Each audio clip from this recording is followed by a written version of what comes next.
come out into the woods with Browne again. And what are we going to do? Well, I want to talk to you about techniques of photography, things that we do with cameras, about controls and ways of using them, and thinking about how they work. I know I bang on about thinking, but it is the most important thing. You're the most important thing in all of your photos. This was really clearly demonstrated to me when I came down to this very car park doing a one-on-one day with a lady called Becka Dixon and her mum. They booked me for a one-on-one and we came out here, and Becca showed me a really cool little technique. She'd thought of a way of putting together some camera controls and some body movements to make some really nice arty little things, and that's what I've come down here to share with you. So all I need is my trusty camera. I'm using my XT1 because I can shoot video through it really, really easily. I'm only using a bog standard lens. There we go. So let's go investigate. Yeah, I know what you're thinking. You're thinking, but there's cars everywhere, Browne, you idiot. Well, yeah, that's true. You can see there's cars all through the car park there. But that's a function of composition, isn't it? So what controls composition? You do. Cameras do shutter speeds and apertures, but composition isn't a camera control. Composition is controlled by arms and legs and hands and knees and things like that, and going like this and moving around, isn't it? Let's have a little look. How do we do it? So the shot I'm thinking of, let's get my best video camera rocking and rolling in here. See what we can do. Good, a little bit of video for you. So look, I'm thinking of a shot something like this. And as you can see, we've got a car in the car park over there, haven't we? So how do we lose it? Well, it's really simple, isn't it? We just move around. Look, you see, as I move to my right a bit, there we go, look. The nasty car's gone. I could even zoom the lens an eensy bit, and that just makes our little path through the trees look even nicer. So that is going to be our composition kind of thing. But what are you going to do with it? Right. So when you know those techniques of photography and you know what shutters do, and shutters control movement, don't they? You can start to put together ideas as to how to use them. So I want to give the feeling, the emotion of sort of being in a little woodlandy walk, and I like the light on these trees. So what would we need to do to get movement into these trees? Because let's face it, trees don't move about a lot, do they? We move the camera, we don't move the tree. Well, I can't anyway.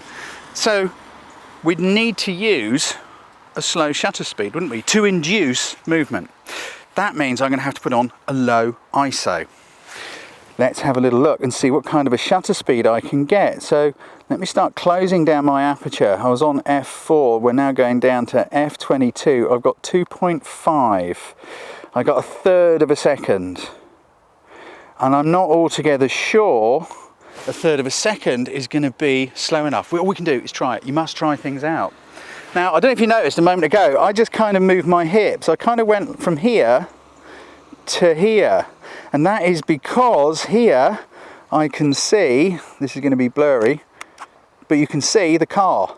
Whereas if I move to here, you can't. Look what a little tiny movement that is. That's a composition control, okay?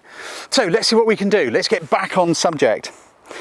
Right, we got just about a half a second. Let's see what happens if we move the camera following the lines of the tree. So we're going to start, let's start at the top and come down and see.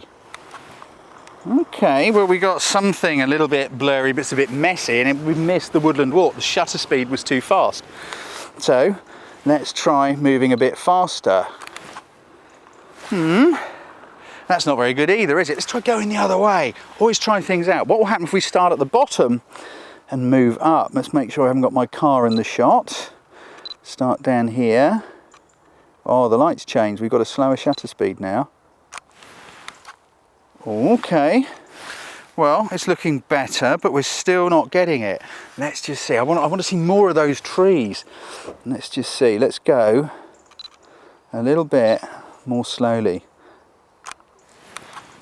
Oh, that's a bit more interesting, isn't it? Look, you see how creative you can get just by thinking things through, just playing about with those controls and using the first building block of photography. Your awesomely, brilliantly, fabulously wonderful brain. Let's have another go at that.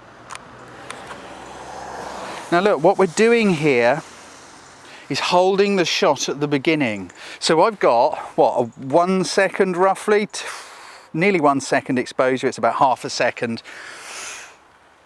What we're doing is we're holding the exposure for half of the time. So maybe a quarter of a second of the exposure is down here with the trees, and then the rest of the exposure is that movement. So we've got frozen tree trunks followed by that. I'm using my image stabilizing, by the way. I'm keeping that switched on because it might just help with some of the shaky, because there's a lot of shaky going on here, you know? You don't usually do half to 1 second long exposures without a tripod. Let's have another go. I have to keep remembering to just go like that so I lose that awful blue car.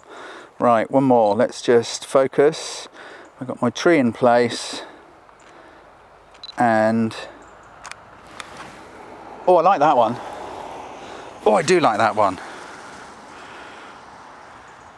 So there you go. It's just a little technique. It's something for you to play with. It's something to use your brilliant brain on. It's something for you to go out and practice with. Okay, the purist will say that's not a sharp picture. Well, no, it isn't, but it's an artistic picture. It's being creative, and it's giving you a little bit of practice playing around with all those awesome camera controls. So there we go. I'm going to go off and do something else. It looks like it's going to be a nice day. Have a great time. I'll see you next time. Take care, guys. Bye.